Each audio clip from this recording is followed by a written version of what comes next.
r/ProRevenge, where your HR team needs customer service training. About a year ago, I was working behind the counter at a liquor store. It wasn't particularly busy, and my boss was stacking shelves nearby when an entitled customer walks in. She gets several bottles of alcohol and comes to the counter. I estimate that she looks under 20. Me: good evening. Before I serve you, do you have a valid ID? Entitled customer: I don't need ID, I'm 25. Me: I'm sorry ma'am, but I'm required by law to cite ID from all customers that may be underage.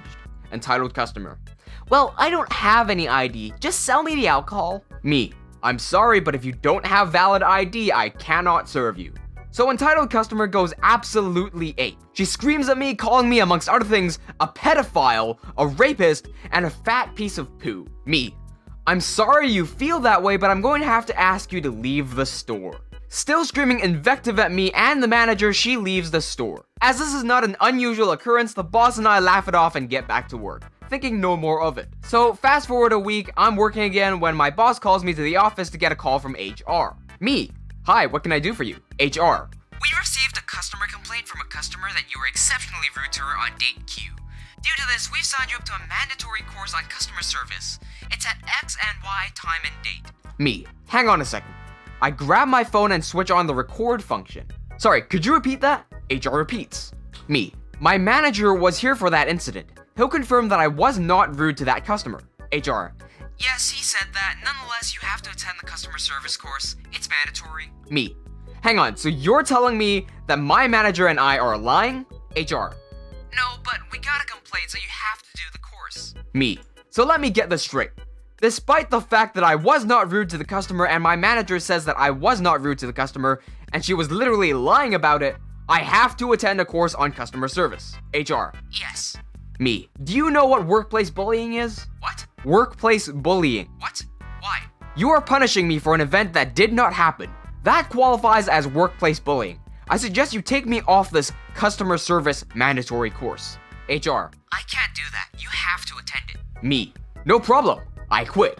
I'll see you in court. I should mention that this call has been recorded for quality and training purposes. I put the phone down and chat with my manager for a few minutes while he tries to calm me down for the incandescent rage I'm feeling. A few minutes later, the phone rings again. It's HR supervisor. We stick it on speaker and I record again. Supervisor: what's this all about? So I explain what HR told me and he questioned the manager and myself. After a few minutes back and forth, he says, okay, I'll take you off the course. Me: that's not good enough. Supervisor: what? Me: I'm a victim of workplace bullying. I'm taking you to court. Supervisor: that's hardly necessary. We fixed the problem, right? Me: no, I've been insulted and then been told the customer does not trust me nor trust my manager. I'd prefer to take my chances in court as I've direct evidence of workplace bullying. Supervisor: what can we do to resolve this? Me: two things. I'd like a raise, and I'd like you to personally send a memo to everyone stating that they cannot just send people on mandatory training courses unless there's actual evidence of the wrongdoing that has occurred. Supervisor: I'll see what I can do. Anyway, I got a small raise and a memo was sent out requiring review of customer complaints before any mandatory training was required of staff. So I took the win. The boss and I had a good laugh about it and he admired my bravery in standing up to the dreaded HR. What pisses me off the most, though, is the thought of how many staff had to attend mandatory training for something that was entirely the fault of some entitled customer. And here we see the fall of man. We watched the OP go from victim to entitled OP the second he knew he had some sort of leverage. This next story has OP getting pro-revenge on actual attempted murder. Backstory: I'm super allergic to aerosols and perfumes commonly used in spray cans of cologne, to the point where I go into anaphylaxis if it touches me directly or if I breathe it indirectly. And I've had several close calls. I am also mildly autistic and used to be rather nerdy and antisocial, making me the perfect target for all the assholes out there. Autistic, rather nerdy, antisocial, perfect target for the assholes out there. Now for the actual story. I was in math class right after I had learned that I was allergic to cologne. This being junior high, this was a major problem as I couldn't even change in the locker rooms most days. Of course, I had several people in my class that were absolute jerks to me. And one particular day, the miscreants were messing around with a bottle of Axe body spray. One was running around in the middle of the class, no less, spraying people with it. I wasn't too bothered at first, I just put my jacket over my head to keep anything out that got too close. Then, the guy, we'll call him Dick for comedic reasons, sprayed the girl right across from me. I had to quickly ask to leave the room, which my math teacher begrudgingly agreed to after my nose started to bleed and I was visibly getting hives on my face and arms. I quickly left. The jeers of, "What, the smell too manly for you, gay poo?" and "Go back to your anime, OP. Nobody wants to see your face explode," in front of the math teacher, mind you, and spent most of the rest of the hour puking out the lunch I had recently eaten. Seeing as it was the last hour of the day, I decided to wait until school was over before calling my mother to take me home to save out on the paperwork. Soon enough, the bell rings, and I leave the bathroom to the head of the front office to call my mother. As I was walking down the hall, however, I hear some conspicuous giggling behind me, which I recognize as Dick's. Then I hear the worst sound, the hiss of a spray can, right in my face. I drop instantly, my airways closing like an eyelid. Gasping for breath, I didn't even have enough time to call for help before I passed out on the floor, but not before hearing a soft, "Oh, poo," from one of Dick's friends. I found out later that, of course, the cameras in the hall were down for maintenance, the same bullshit as always. Anyone with half a brain knew by that point that the cameras were just for show. They never caught Dick doing that, despite my insisting that it was him. I had almost died and was in the hospital for more than 2 weeks by the time I was good enough to go to school again. When I got back, Dick was still a dick. I guess he thought I forgot or thought that I didn't know it was him. I didn't forget, and I knew who it was who did that. I just needed some way to get back at him. Fast forward 2 years and I'm 15 in high school, and Dick has become a football player and a track star. To everyone else, that event was lost to time, and I even forgot it sometimes. Until one day at Walmart when I saw Dick again, with a girl who was clearly not his girlfriend. The tongues were flailing in that poor dry food section, and I was just going to leave. And then I remembered what he had done to me, and my master plan began. I quickly snapped a picture and hurried on my way, an evil smile on my face and a more sinister plan forming in my head. I spent almost a year gathering every piece of juicy dirt I could on poor Dick, and trust me, it was a lot. I'm not gonna list everything here, but just to give you a few examples: child pornography, drug use, underage drinking, poaching, took some time to dig that one up, vandalism, etc. Then, I got the best one of all. An explicit image taken by one of his friends at a house party that I had to borrow someone's iCloud account to get. This one was something that made me sick to even see. Dick, on a bed, doing something unsavory to his own sister, who, to top it off, was only 11. 11. Could you please repeat that? Once I had gathered over 300 images, recordings, and text messages, minus the grand finale, I anonymously put them into a police Dropbox in a big mail envelope. After only 1 day, I didn't see Dick in school. Then a week passed, then a month. I didn't even hear a news report on it. This wasn't enough for me. Even though I knew from a friend that he was already in jail, I decided it was time to make sure I ruined his life forever. So, what did I do, you may ask? Well, I took my trump card image and put it in the mailbox of poor Dick's family. Then I waited. I didn't hear any more about this story until just a week ago.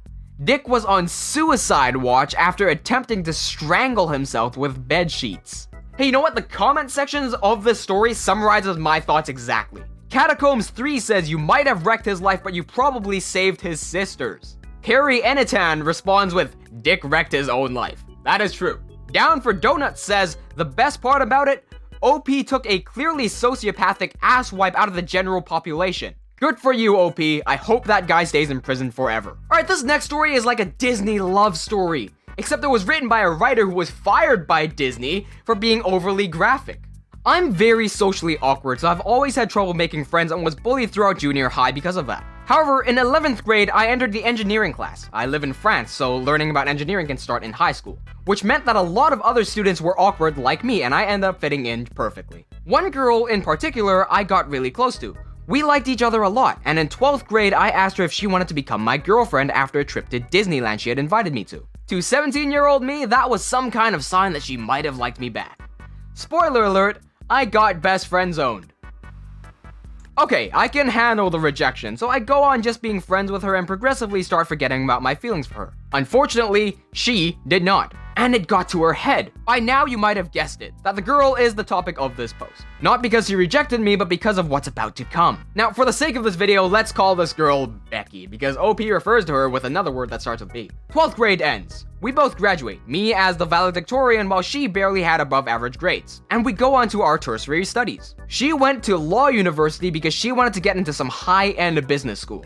I went into a low-tier prestigious prep school. Now, for a bit of clarification, prep schools in France are for the best of the best. They're the toughest schools to get into and also to stay in. Curriculums are very difficult. We learn in 1.5 years what US college students learn in 4 years.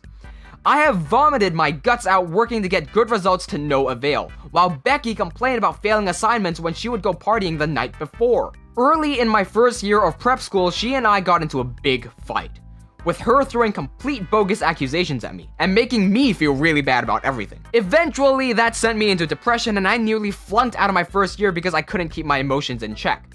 Meanwhile, she had flunked after 6 months in law university and failed her first attempt out of 3 to get into her business school. From then on, whenever she saw me, she would be the meanest person alive.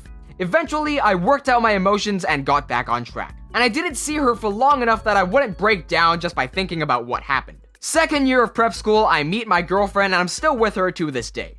Important note though, she's mute.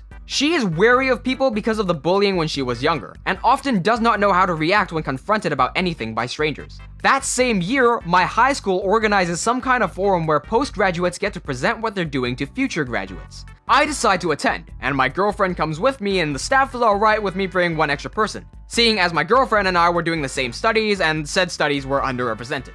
We show up on Saturday morning, where they had their forum, and surprise, surprise, Becky is also there.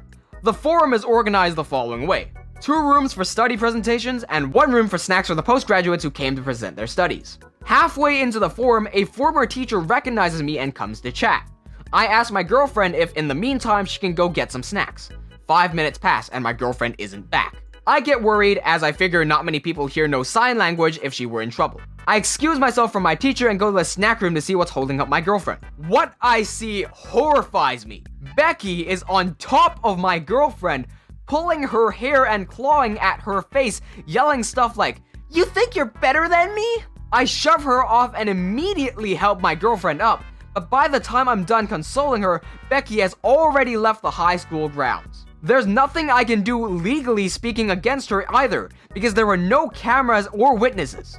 So, I cook up a little revenge. See, I had learned that Becky had failed her second attempt to go into her dream business school, and that she was going to try for the last time later that year. The exam works this way.